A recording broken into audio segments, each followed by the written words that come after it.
મોરબીનો પીપળી road, એક બંધ કારખાનાનું પટાંગણ અને ત્યાં ગરજતું જેસીબી.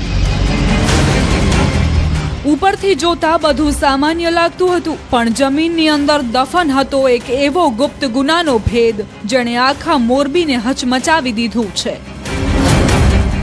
8 ફૂટ ઊંડો ખાડો, સળગાવેલો મૃતદેહ અને ઉપર ચણી દીધેલો સિમેન્ટનો પાકો સ્લેબ. આ કોઈ ફિલ્મી વાર્તા નથી, પણ હકીકત છે. જમીન માટે જીવ લીધો. વાત છે ગત 19 તારીખની. 47 વર્ષના તાજ મોહમ્મદ ભટ્ટી ઘરેથી નીકળ્યા હતા જમીન જોવા માટે, પણ કોને ખબર હતી કે એ જમીન જ તેમની કબર બની જશે. દિવસો વીત્યા, શોધખોળ થઈ, પણ તાજ મોહમ્મદનો કોઈ પત્તો નહોતો. પરિવાર ચિંતિત હતો અને પોલીસના શંકાની સોય જમીન દલાલીના વ્યવહાર પર અટકી હતી. પોલીસ તપાસ કરતા સિવાય કોલ છે ત્યાં એની ડેડ બોડી દાટેલ છે. પૂછપરછ ને તપાસ ને ઇન્ટ્રોગેશન દરમિયાન એને જે શકદાર છે એને સાથે રાખી FSLની ટીમ, મામલતદારની ટીમ અને સદરૂ જગ્યાએ ડૉક્ટરની ટીમ સાથે રહી અને એની કાર્યવાહી પંચનામા કરી અને સદરૂ જગ્યાએ જ્યાં લાશ દાટેલી હતી ત્યાં ખાડો કરી, લાકડા નાખી, સળગાવી અને દાટી દીધેલી હતી.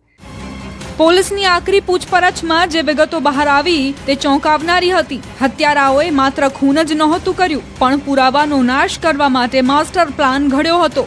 શિવાય કોલ નામના બંધ કારખાનામાં લાશને લાવવામાં આવી, ત્યાં ખાડો ખોદાયો અને પછી શરૂ થયો ક્રૂરતાનો ખેલ.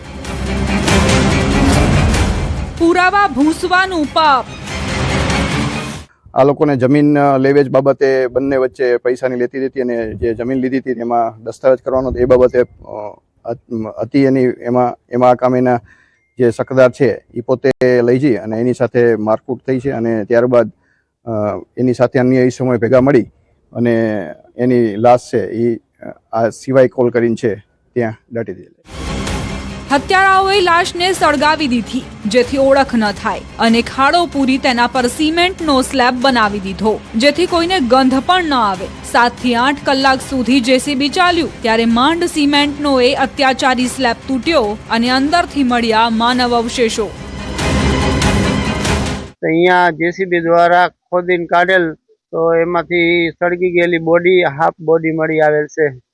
જમીનની લેતી દેતીમાં દલાલીનું કામ કરતા સામેની પાર્ટીને પૈસા પેમેન્ટ ના ચૂકવવું પડે એના માટે કરીને હત્યા કરેલ છે. હવે અમારી માંગણી એક જ છે કે ગુનેગારને કડકમાં કડક સજા થાય, એનું સરઘસ કાઢવામાં આવે. લાલબાગથી પોતાની જ ગાડીમાં બેસાડીને ભડિયાદ પાસે લઈ જઈ મોતને ઘાટ ઉતારવાનો આ આખો ખેલ પૂર્વ આયોજિત હતો. કયા હથિયાર વપરાયા, કોણ કોણ આ ખોફનાક સાજિશમાં સામેલ હતું, પોલીસ હવે તે તમામ કડીઓ જોડી રહી છે.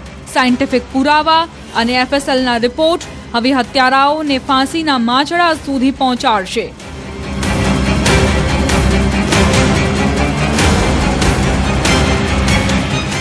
જમીન માટે લોહીના તરસ્યા બનેલા શખ્સોએ ભલે સિમેન્ટના સ્લેબ નીચે સત્ય દબાવવાનો પ્રયાસ કર્યો હોય, પણ કાયદાના હાથે આખરે પાપનો પર્દાફાશ